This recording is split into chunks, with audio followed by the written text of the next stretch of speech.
Namaskar. The Lost Child, Class 9th English. Most important chapter. A child goes to a fair with his parents. He is happy and excited and wants the sweets and toys displayed there.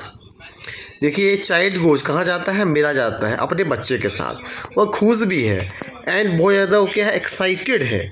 और वह जो है, ध्यान दीजिएगा कि but his parents don't buy them for him, why then does he refuse to accept them when someone else offers them to him. एक बच्चे अपने माता पिता के साथ मेला देखने जाता है, वो प्रसन्न और उत्साहित है और वहाँ प्रसिद्ध मिठाइयों और खिलौनों को लेना चाहता है, परंतु उसके माता पिता उसे वे चीज़ें खरीद कर नहीं देते। तब वह क्यों इनकार कर देता है तथा जब कोई अन्य उसे ये चीज़ें दिलाने की पेशकश करता है। देखिएगा, वीडियो को लास्ट वॉच कीजिएगा, लाइक शेयर फर्स्ट टाइम होंगे सब्सक्राइब कर देंगे। Thank you. It was the festival of spring था, यानी कि बसंत का त्यौहार था। From the wintry sets of narrow lanes and alleys emerged a gaily clad humanity.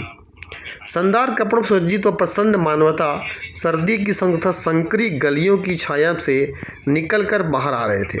Some walked, कुछ टहल रहे थे। Some rode on horses, other sat being carried in bamboo and bullock carts. One little boy ran between his father's legs, brimming over with life and laughter. कुछ पैदल चल रहे थे, कुछ घोड़ों पर सवार थे, अन्य बैठे हुए थे, जिन्हें बांस के छकड़ों और बैलगाड़ियों पर ले जाया जा रहा था। जीवन और हंसी से लबालब छोटा सा लड़का अपने पिता की टांगों के बीच से दौड़ा। Come child come, called his, उसके पेरेंट्स ने पुकारा। Come his parents as he lagged behind, fascinated by the toys in the shops that lined the way. He hurried towards his parents, his feet obedient to their call, his eyes still lingering on the receding toys. As he came to where they had stopped to wait for him, he could not suppress the desire of his heart, even though he well knew the old cold stare of refusal in their eyes. देखिए, कम child कम का मतलब होता है कि आओ बच्चे आओ। उसके कॉल्ड हिज पर, उसके माता पिता ने उसे क्या किया, पुकारा। एज ही लेग्ड बिहाइंड, जब वो रास्ते में आने वाली दुकानों में रखे खिलौनों से आकर्षित होकर पीछे रह गया था। ठीक है, देख सकते हैं, ये देखिए आपका लगा हुआ है मेला। यहाँ पे देख सकते हैं, फोटो में दिखाई पड़ रहा होगा, पिक्चर में लगा हुआ है मेला। ये उसके माता है और ये बगल दिखाई पड़ रहा होगा, वो उसके पिता है आपको। ठीक है, और यहाँ देखिए आपको दिखाई पड़ रहा हो किस प्रकार से खिलौना रखा गया है, क्या क्या चीज़ें हैं वो यहाँ पे आपको दिखाई पड़ रहा होगा।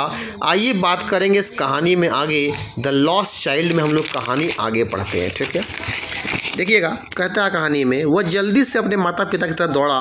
उसके कदम उनके बुलावे के प्रति आज्ञाकारी थे। उसकी आंखें अभी भी अपने पीछे ओझल हो रहे खिलौनों पर टिकी हुई थी। जब वह वहां पहुंचा जहां वे उसकी प्रतीक्षा में रुक गए थे, तो वह अपने हृदय की इच्छा तो दबा ही नहीं सका। यद्यपि वह उनकी आंखों की पुरानी ठंडी नज़र, जो कि इनकार भरी थी, को अच्छी तरह जानता था। वो बोलता है कि मुझे यह खिलौना चाहिए। उसने विनती की, निम्र किया, बच्चा ने मुझे खिलौना चाहिए। His father looked at him red eyed, उसके पिता ने अपने चिर परिचित कुर अंदाज की तरफ देखा। है ना, लाल आंखों से देखा। रेड आइड मतलब लाल आंखों से देखता है उसकी तरफ। In his familiar tyrants way. His mother, उसकी माँ, melted by the free spirit of the day, was tender and giving him her finger to hold, said, look child, what is before you. उसकी माँ, जिसका हृदय उस दिन स्वतंत्रता भावना से अभिभूत था, वो चाहती थी, कोमल हो गई उसे, मतलब निडर लगने लगा, माँ हो तो माँ होती है, और उसने उसे अपनी उंगली थमाते हुए बोली, देखो बच्चे, तुम्हारे सामने क्या है। It was a flowering mustard field, वह पिघलते हुए पीले सोने की भांति, ठीक है, pale like melting gold as it swept across miles and miles of even land. फूलों का पीला सरसों का खेत था, यह मीलों का समतल भूमि पर फैला हुआ था। ठीक है, आइए बढ़ते हैं कहानी में आगे। A group of dragon flies were bustling about on their gaudy purple wings, intercepting the flight of a lone black bee or butterfly in search of sweetness from the flowers. The child followed them in the air with his gaze till one of them would steal its wings and rest, and he would try to catch it, but it would go flapping up into the air. When he had almost caught it in his hands, then his mother gave a cautionary call, "Come, child, come onto the footpath."